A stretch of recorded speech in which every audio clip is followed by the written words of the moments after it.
everybody, welcome back to another video, and if you're new here, welcome. I'm Jane and my husband Mike does everything behind the camera. We're British early retirees. We have no debt, we've paid off the mortgage, and we live a thrifty, frugal and money-saving life here in Brittany in northwest France. And every Sunday we bring to you an aspect of our private life, something that we do that we're frugal. And today I'm going to share with you some of the frugal things that people I know do, and some of the frugal things that my friends do that I respect. Frugal is what frugal is, but I don't appreciate, and I wouldn't do them. And I'm going to share at the end of the video some of the frugal things that I do, that I've got frugal friends who've given me that kind of sideways glance of disapproval about. So let's get going.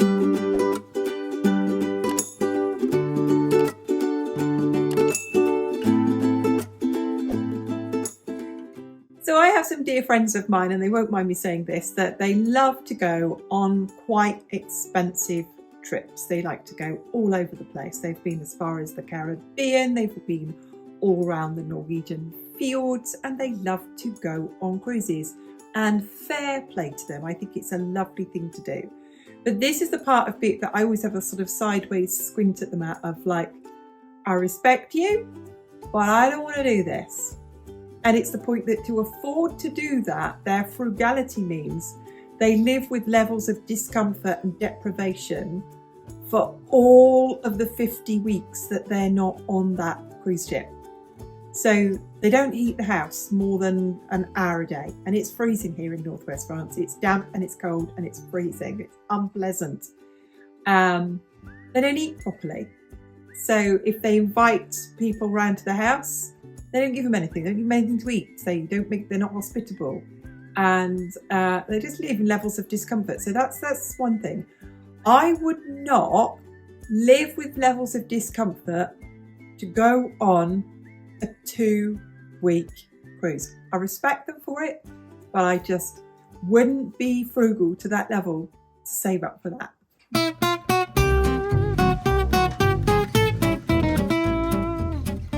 Next one is about frugality and cleanliness. Okay, and I think this is a British thing, and I think this is an older British thing. And so we are early retirees, but we know retirees who are like past 65. And they come from that generation of people in the UK where you lived in a house, just as I did, where there was not hot running water every day. It was unaffordable. You did not have it. You had a tank in the cupboard in the bathroom called an immersion heater. And that immersion heater got switched on Saturday night in readiness for Sunday, and it heated up the water. And then on a Sunday, you had your bath on a Sunday. You had a bath and you washed your hair on a Sunday. And the rest of the week, you didn't have a bath or washed your hair for the rest of the week. And you had just maybe you boiled a kettle and you just had a little bowl of water, and you just had a flannel and a wash standing there, whatever you washed from top to bottom, with a bowl and a flannel for the rest of the week. And I know people who still do that now. And even though that they can afford to have their water heater on, even though that they can afford to pay the water bill, they still won't do it because they've got that feeling that it's too much money for the electricity.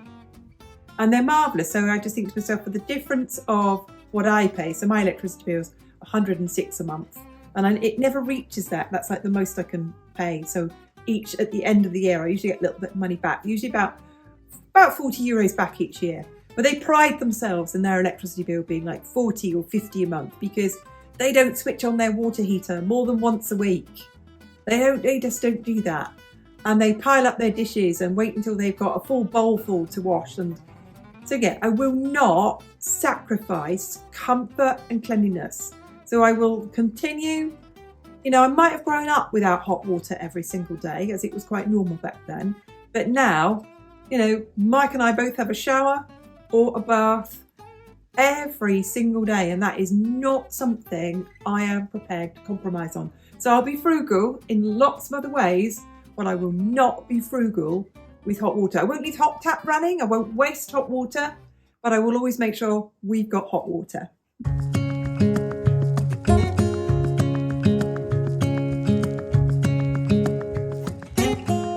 If you've ever seen any of our Frugal Food on Friday videos, when I show you the meals of the week, the things that you've eaten, you will see that we value good food. We eat fish, we eat meat, we eat fresh fruit and vegetables, we eat yogurt, we eat cheese. When Mike has bread, it's bread from the local bakers, it's good stuff, it's Breton butter. We eat good food. We shop the sales, we buy all the deals. If pork is on offer, I get plenty of pork to put it in the freezer. If minced beef is on offer, do you see where I'm going with this? We do not skimp on food. We eat healthily. We don't drink nasty, some teas and coffees, which I would say were nasty quality. We eat the best quality tea and coffee we can afford. And then again, this is something I'm going to share with people, that people I know who are frugal and what they do. So they, you'll go to their house and there's never any milk for people who come to their house to have a tea or coffee with milk, because they don't have it, because they're not wasting their money on it and they don't buy it. And then they only eat the cheapest possible food all the time. So for example, I'm all for you living by your own ethics and things that you believe in. So if you choose not to eat meat, you choose to be a vegetarian because it's your ethical choice. But if you choose to save money that way, but when you go to somebody else's house or somebody else's barbecue and you're shoveling sausages and chops and chicken and burger down your throat like it's, it's the last one you're ever going to eat, it's the meal of the condemned man, and shoving it down yourself and realising that it's just you being tight with your money and, not eating properly, and you eating the same bowl of oatmeal and water every single day for breakfast, and you'll only eat, soup and bread every single day for your meal. But you go to other people's houses and shovel the food down and tell them how lovely it is. So there is something else. So I appreciate the fact that you're frugal and you want to save money. I'm right behind you, but not if it means that you're not eating well, or you're not enjoying your food, or you're eating gruel to save money. No, I respect you, but it's just not somewhere I'm ever going to go. We're going to eat well. We will be frugal so that we can eat well.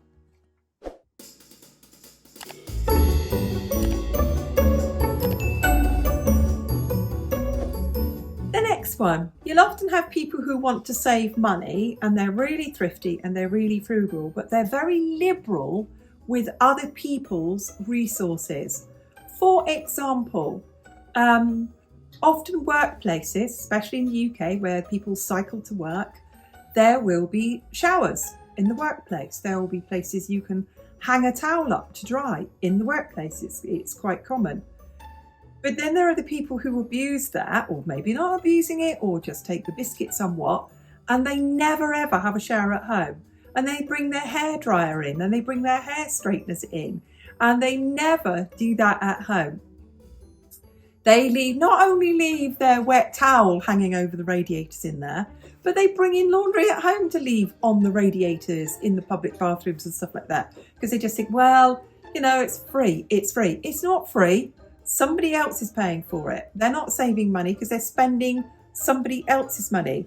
In the same way when people take all their rechargeable devices to work and charge those at work. And my favourite one is, I worked in a workplace where we have those boilers on the wall where you pour the boiling water out of it to make your tea and coffee at will whenever you wanted to.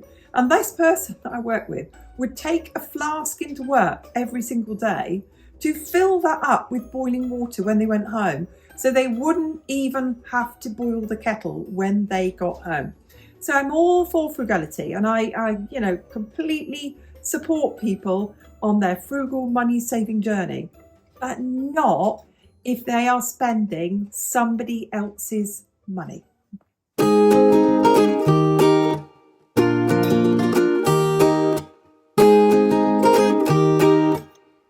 The next one, it's when selfishness and frugalness go together. And it's often if there is a relationship and within that family dynamic, they are having to be really frugal. So they're sitting in a house, they're wrapped up like Eskimos, the heating only comes for an hour a day, we're eating soup, We are, having our showers at work. We're bringing home a flask of hot water with us all the time. We're saving all this money. So one of the people in that relationship can save up for and have a new car. What's the other person gets the bus or walks to work? That kind of what I would call lopsided frugalness in a family, where everybody's got to be frugal, where one person gets the benefit of it.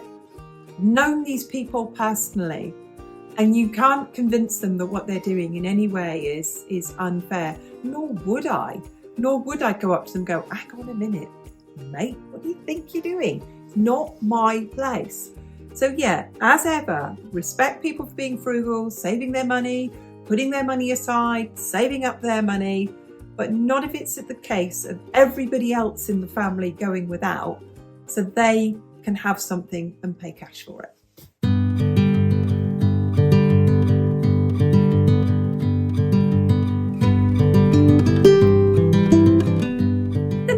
One is a tricky one, because people can be in a relationship, especially older people in a relationship, but they don't live together. They haven't combined their finances. They are not a family unit within the same house, but they're very much in a relationship with each other.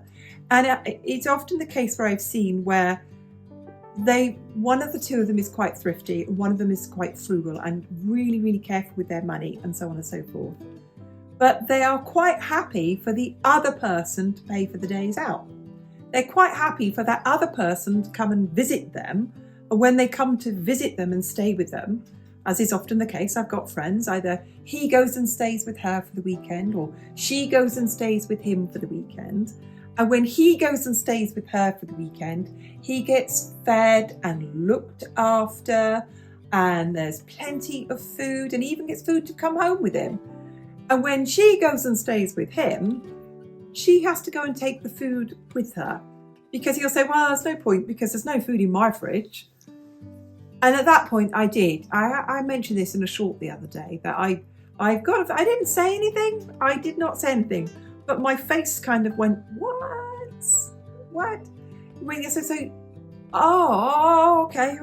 Okay, I see. So they're having to bring food with them because you've got nothing in the fridge. Oh, okay, so you're being very careful with your money, and you're only eating soup and bread, and you're having porridge for breakfast every day, and you're being really careful. But when this person who comes over to you, who is your significant other, who you do everything with, and you're allowed at their house, when they come to you, you don't feed them because you're being really thrifty and careful and super tight with your money. Okay. And as I said, I respect people for their thrifty money saving, but I don't share their views on things that I would find stingy. Yeah, definitely call that stingy. I would definitely call that stingy, because my face leaked and definitely went, maybe that's stingy. So no, definitely don't share that viewpoint.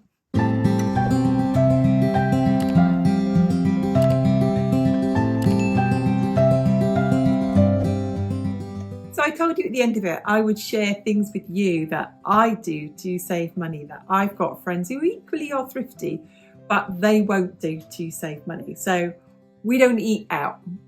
We eat out when we go to the UK and we get together with family, because none of us in any members of that family have got anywhere big enough for us all to get together. So we eat out when we go over there. But when we're here, we don't eat out. If we go out for the day, we take food with us, or we coordinate it that we're back in time for mealtime. So that's something that friends of mine definitely pull faces at, that, you don't do that. I've got friends who like to go camping. We don't like to go camping. When we go away, we rent an apartment or we rent a jeep or something from Airbnb or Booking.com. So it's like, I don't want to do frugal camping the way they do. And they look at me like, well, I wouldn't spend money on an Airbnb. I wouldn't spend money on an apartment. Oh, no, like, okay, that's cool. So yeah, there are things that we do that we've got friends who are frugal and thrifty who just, they don't share that point of view. I think they would rather eat out but go camping. And I would rather not eat out. And when I do go away, rent a nice apartment overlooking the beach, or a nice gîte in a pretty little town or somewhere. So we do things differently, and it's cool. It is okay. I'll share with you this. We are thrifty and we are frugal, so that our car needs fixing, we can get it done.